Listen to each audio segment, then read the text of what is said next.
Ассалаумағалейкум, құрметті қымбаттылар.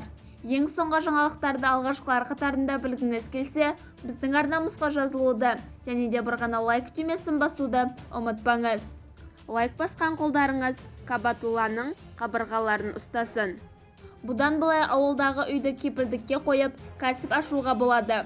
Бұл туралы Ақтөбе облысының әкімі Ералы Тоғжанов бүгін Сенатта өтіп жатқаны парламенттік тыңдауда мәлімдеді, деп хабарлайды БАК-КЗ тілшісі. Өңір басшысы ауыл аманаты жобасына ерекше тоқталып өтті.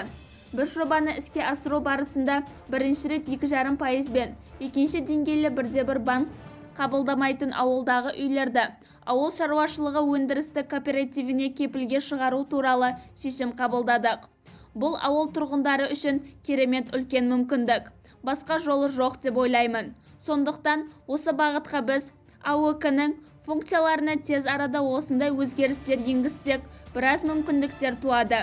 Бір сөзбен айтқанда, АОК-ның мүмкіндігі мен екінші деңгейлі банктердің мүмкіндігін ұштастыруға ерекше қажеттілік туындап отыр, деп атап өтті Ералы Тоғжанов.